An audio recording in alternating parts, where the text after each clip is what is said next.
اللہ الرحمن الرحیم فہم دین کلاس کے سیشن میں یہ سوال و جواب کا سلسلہ یہ سوال ہوا ہے کہ عقیدہ اور عقیدت کیا یہ دونوں باہم لازم و ملزوم ہیں؟ کیا عقیدہ اور عقیدت میں تلازم ہے؟ یہ اصل میں اس کے بیک گراؤنڈ میں ایک گہرا ایک سوال پوشیدہ ہے، جس سوال کی پرت کو میں کھولنا چاہتا ہوں۔ دیکھیے، خطیب، مقرر اور محقق کے اندر بنیادی طور پر فرق ہے۔ خطابت اور ریسرچ اور تحقیق میں یہ بنیادی اصولی فرق یہ ہے کہ ہر خطیب کو اور مقرر کو، واعظ کو، نصیحت کرنے والے کو، امام کو، مسجد کے امام کو، قاری کو، عالم کو، دین کے پڑھنے پڑھانے والے کو، سبھی کو ہم مفتی نہیں کہہ سکتے۔ یعنی ہر خطیب کو فتویٰ دینا اور عقائد کی تشریح کرنے کا ہم حق نہیں دے سکتے۔ یہ عقیدے کی جزیات کو اور عقیدے کی تفصیلات کو بیان کرنا یہ محقق کا کام ہے۔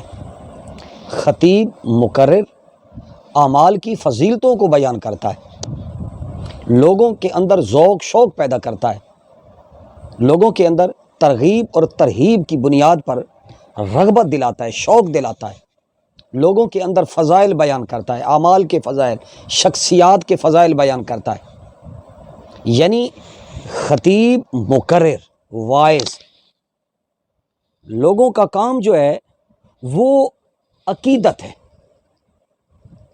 لوگوں کے دل اور دماغ میں اللہ اور اس کے رسول کی عقیدت پیدا کرنا، بزرگان دین کی، اولیاء کرام کی، مقربین کی، صالحین کی، ائمہ اہل بیت کی، صحابہ کرام کی عقیدت کا جذبہ پیدا کرنا، یہ مقرر خطیب کا کام ہے۔ یعنی وہ فضائل اعمال بھی بیان کرتا ہے اور فضائل شخصیات بھی بیان کرتا ہے۔ اب ہے عقیدہ۔ عقیدے کی بعض جو چیزیں ہیں وہ بڑی گہری نوعیت کی ہیں، اس لیے وہ کام مقرر اور خطیب کا نہیں ہے۔ تو لہٰذا یہ جو سوال ہے، اس سوال کو ہم 2 + 2 4 کی طرح کھول کے بیان کر دیتے ہیں کہ ہر واعظ اور ہر خطیب وہ عقیدت کا رجحان پیدا کرتا ہے۔ ہو سکتا ہے کہ عقیدت کا رجحان پیدا کرتے کرتے عقائد کی تشریح میں اس میں کمزوری اس کی زبان سے سرزد ہو جائے۔ محقق کا کام ہے کہ وہ عقیدہ جو ہے اس کے اندر جو جھول آ گئی ہے، اس کے اندر جو کمی بیشی ہو گئی ہے، اس عقیدت کے باب کے اندر جو کمی بیشی ہے، جو افراط اور تفریط پیدا ہو گئی ہے، اس افراط اور تفریط کے درمیان حد قائم کرنا، اصولی باتیں کرنا۔ تو لامالا محقق وہ ایک اس کی ذمہ داری جو ہے ایک خشک ہوتی ہے۔ واعظ جو ہوتا ہے وہ واہ واہ کرواتا ہے، عقیدت کو ابھارتا ہے۔ تو لہٰذا یہ بات یاد رکھیں کہ خطابت، تقریر، وعظ، نصیحت، گفتگو، ڈائلاگ، مکالمہ، یہ ایک فن ہے۔ علم، فکر، دینی بصیرت اور مسائل عصر حاضر کے لیے اس کی گہرائی، فقہی گہرائی اور گہرائی بالکل دوسری چیز ہے کہ قرآن اور سنت کا گہرا مطالعہ کر کے عصر حاضر کے سلگتے ہوئے مسائل کا حل پیش کرنا، اور وہ بھی اجتہادی بصیرت کے ساتھ، یہ چیزیں دیگر ہیں۔ لہٰذا واہ واہ کی غوغا آرائی میں ٹوکروں داد وصول کرنا اور بات ہے کہ لوگ نعرے لگائیں، واہ واہ کریں، جس طرح ہمارے واعظ کرتے ہیں، ہاتھ کھڑے کر لو، آگے آ جاؤ، سبحان، جس طرح نقیب کہتے ہیں، نعت خواں کہتے ہیں، ثنا خواں کہتے ہیں، دھاڑ دھاڑ، چیخو پکار، نعرہ بازی، آگے آ جاؤ، پیچھے آ جاؤ، ہٹ جاؤ پیچھے، یہ کام واعظوں کا، خطیبوں کا، مقرروں کا، نقیبوں کا کام ہے۔ محقق کا کام، مفتی کا کام، فقیہ کا کام، مجتہد کا کام، مصلح کا کام، مجدد کا کام یہ نہیں ہے۔ لہٰذا قرآن اور حدیث کے ترازو میں بات کو تول کر بولنا اور بات ہے، پہلی بات۔ لہٰذا خطابت ایک فن ہے، ریسرچ اور تحقیق اور قرآن اور سنت کے علوم کی بنیاد پر بات کرنا اور چیز ہے۔ دوسری بات یاد رکھیں کہ اسلامی عقائد یہ جاہل جہالا اور جہال لوگوں کی خوش گمانیوں اور کچے پکے علم کے لوگوں کی خوش خیالیوں سے اسلامی عقائد کی تعبیر نہیں سمجھی جا سکتی۔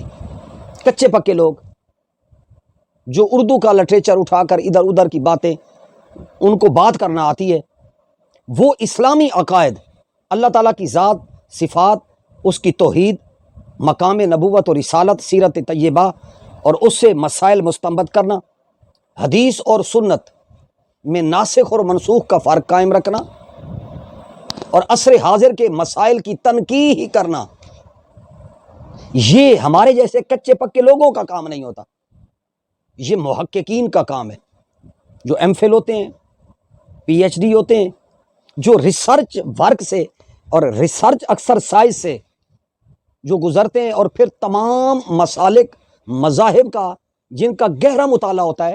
یہی وجہ ہے کہ جس کا مطالعہ وسیع ہوگا، تمام مسالک کے افکار اور نظریات کا مطالعہ کرنے والے کا جو سینہ ہوگا وہ کشادہ ہوگا، اس کے سینے کے اندر تنگی نہیں ہوگی۔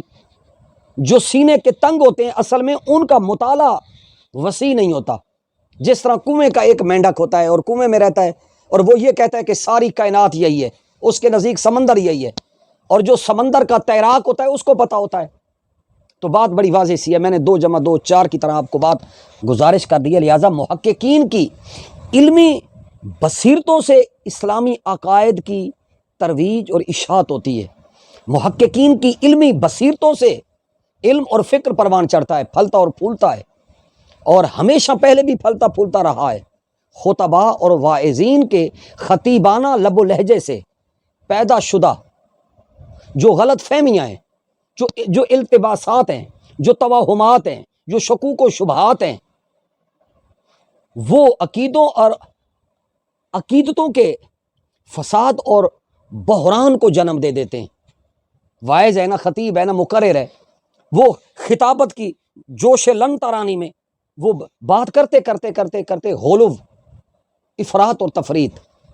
تو لہٰذا یہ جو اس وقت امت مسلمہ کا جو عقیدے کے باب کے اندر جو بحران ہے، اس کی بنیادی وجہ یہی ہے کہ جن لوگوں نے عقیدے کی وضاحت کی وہ اتنے خشک اور کھردرے مزاج ہو گئے کہ عقیدت سے محروم ہو گئے، اور جن لوگوں نے عقیدت کو لیا، محبت کو لیا، اور وہ اتنی تری میں آگے چلے گئے کہ وہ عقیدے کا توازن اور اعتدال جو ہے وہ برقرار نہ رکھ سکے۔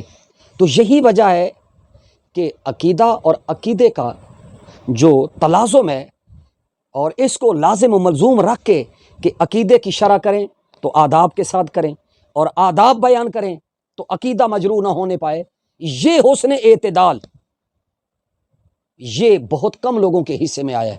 اور میں بلا مبالغہ عرض کرتا ہوں کہ یہ چیز جن کم لوگوں کے حصے میں آئی ہے ان میں حضرت قبلہ عالم پیر سید مہر علی شاہ صاحب رحمۃ اللہ علیہ ہیں، ہمارے استادی المکرم شیخ الاسلام علامہ ڈاکٹر محمد طاہر القادری صاحب، حضرت پیر سید نصیر الدین شاہ صاحب نصیر، یہ ان لوگوں میں ہیں کہ جو عقیدے کے ساتھ عقیدت اور عقیدت کے ساتھ عقیدہ۔